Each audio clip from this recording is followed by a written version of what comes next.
The movie starts with Syracuse, who is on a fishing trip. As usual, he catches some fish, some days yes and some no. But suddenly, and without warning, he feels like there's something heavy in his net. Syracuse looks and finds a beautiful girl in the net. He keeps praying that she's still alive. He moves her and gives her CPR until she responds and starts to wake up.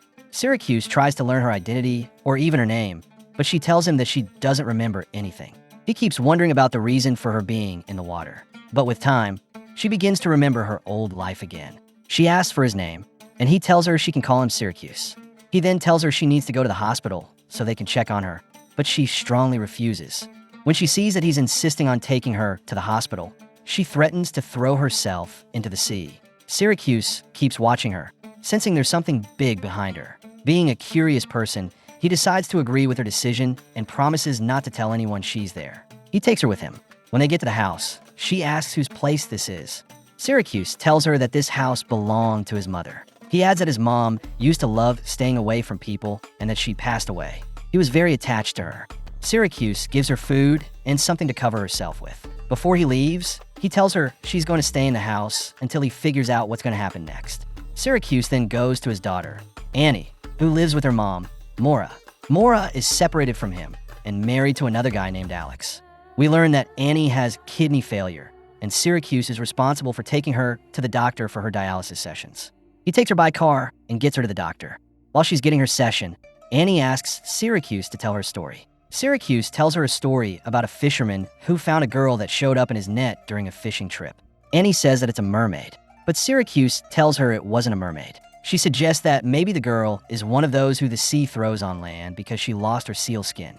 When the sea finds it, it calls her back again. Syracuse doesn't understand Annie's words, but she can't explain it to him. She says it's a really sad story. After that, the doctor takes Annie and shows her a new wheelchair. He tells her she needs to rest until they find a solution to her problem. She really loves the new chair.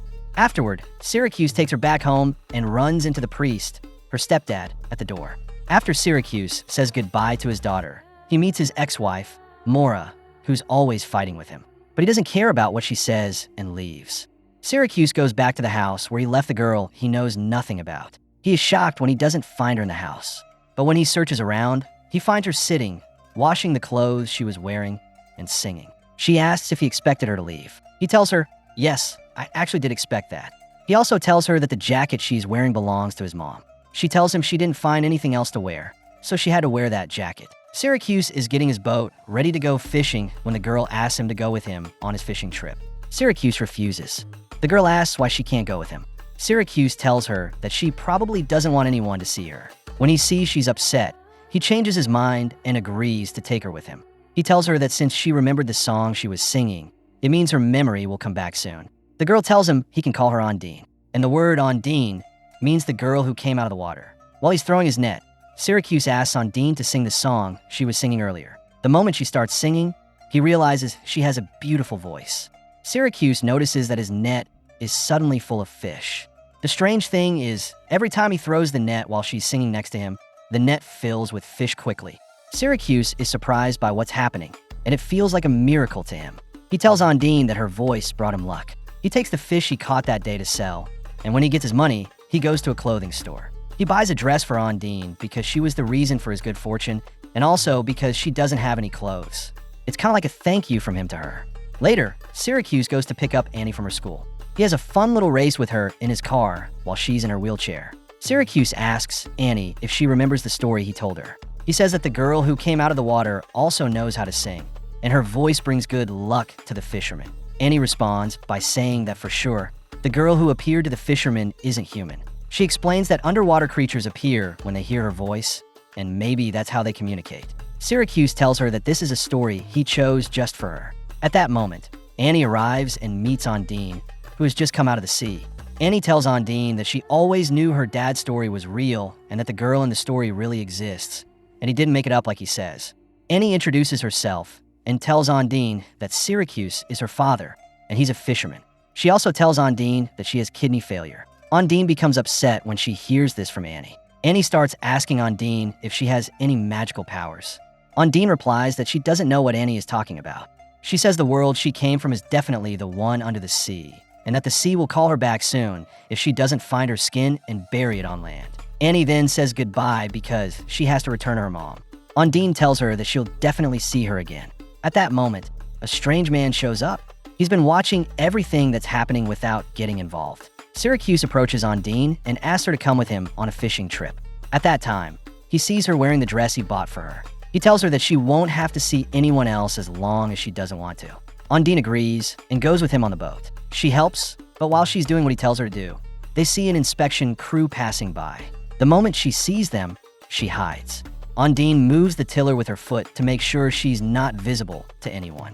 When she starts singing, Syracuse finds his net full of fish again, more than last time. Suddenly, Syracuse sees the inspection crew coming onto the boat. He tells her to hide.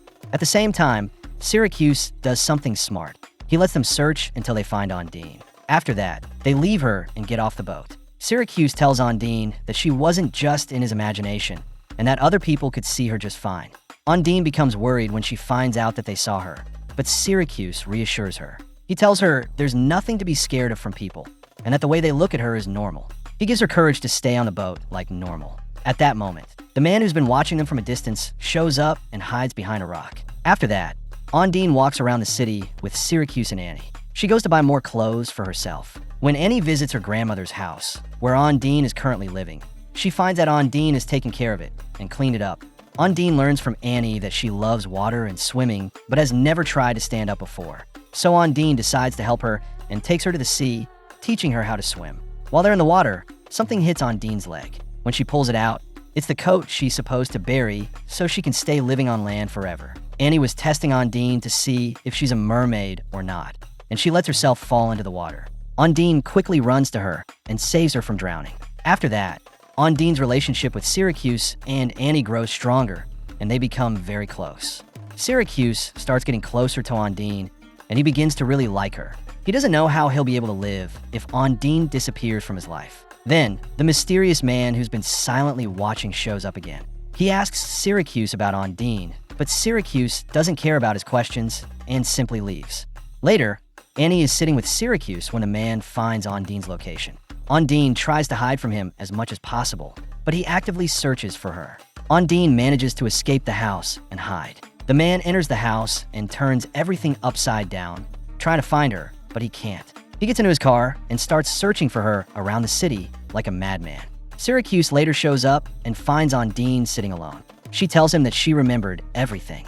She says that the man is her husband and that he's here to take her back to her old life. Syracuse becomes upset and asks her to tell him that she's not going back with him.